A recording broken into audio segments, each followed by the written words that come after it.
Pada tahun 2045, Indonesia diproyeksikan menjadi kekuatan ekonomi dunia. Namun pertanyaannya, siapa yang akan menjadi motor penggerak pertumbuhan ekonomi tersebut? Salah satu jawabannya adalah sektor perbankan. Dalam menuju visi Indonesia Emas tahun 2045, sektor perbankan memiliki peran strategis sebagai pendorong pertumbuhan ekonomi nasional. Menurut laporan PricewaterhouseCoopers LLP, pada tahun 2045, Indonesia diproyeksikan menjadi negara dengan perekonomian terbesar keempat di dunia, berdasarkan Gross Domestic Product Purchasing Power Parity. Dengan jumlah penduduk diproyeksikan mencapai 324 juta jiwa dan akan menikmati puncak bonus demografi penduduk produktif sebanyak 215 juta orang. Dalam konteks ini, PT Bank Rakyat Indonesia Persero Tbk atau BBRI memiliki posisi strategis sebagai penggerak inklusi keuangan, khususnya pada segmen UMKM. BBRI mengembangkan model bisnis berbasis ekosistem ultramikro yang mengintegrasikan BRI, Pegadaian, dan juga PNM. Hingga akhir tahun 2025, ekosistem ini telah menjangkau lebih dari 182 juta nasabah simpanan dengan penyaluran kredit mencapai 631 triliun rupiah. Selain itu, transformasi digital menjadi pilar utama dengan aplikasi Brimo yang telah digunakan oleh 45 juta pengguna, serta jaringan Briling yang menjangkau lebih dari 66 ribu desa.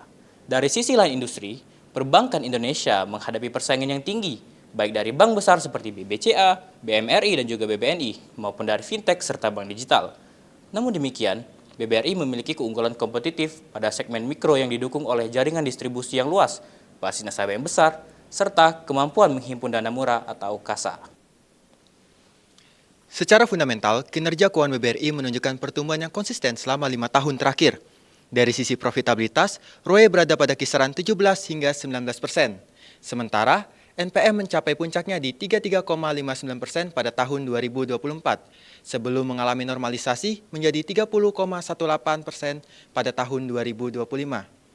Kualitas aset tetap juga terjaga dengan rasio NPL di kisaran 2,82% hingga 3,29%, serta CAR yang stabil di atas 25% jauh di atas ketentuan minimum. Pendapatan perusahaan juga menunjukkan tren peningkatan dari 156 triliun rupiah pada tahun 2021 menjadi 207 triliun rupiah pada tahun 2025 dengan dominasi pendapatan bunga sebesar 73,1%.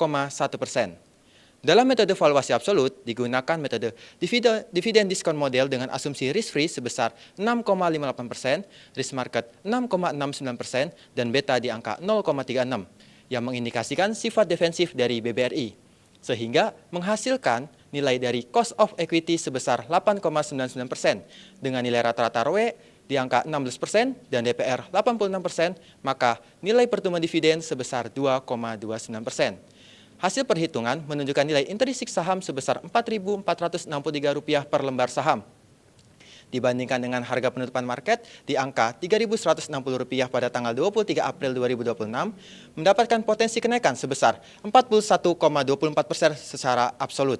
Selain itu, berdasarkan valuasi relatif, BBRI juga dalam kondisi under value dan memiliki potensi sebesar 12,15%. Dari sisi teknikal, pergerakan saham BBRI masih berada dalam tren bearish yang ditunjukkan oleh posisi harga di bawah moving average utama, serta pola lower high dan lower low.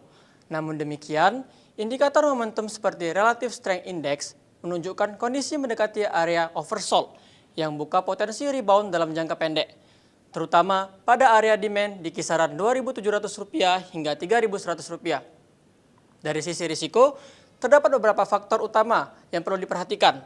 Pertama, risiko kredit pada segmen mikro yang memiliki volatilitas pendapatan lebih tinggi. Kedua, risiko makroekonomi yang dapat mempengaruhi daya beli dan permintaan kredit. Ketiga, risiko perkembangan teknologi akibat meningkatnya persaingan dari fintech dan bank digital. Selain itu, terdapat juga risiko regulasi, likuiditas, serta operasional yang dapat mempengaruhi kinerja perusahaan. Meskipun demikian, BBRI memiliki strategi mitigasi yang kuat melalui diversifikasi portofolio kredit, penguatan digitalisasi, serta keunggulan pada dana murah. Berdasarkan keseluruhan analisis, kami dari tim Katalis Capital Politeknik Negeri Sriwijaya merekomendasikan strategi buy on support pada kisaran Rp2.700 hingga Rp3.100 dengan target price sebesar Rp4.463. Rekomendasi ini didukung oleh fundamental yang kuat, posisi kompetitif yang solid, serta valuasi yang masih under value.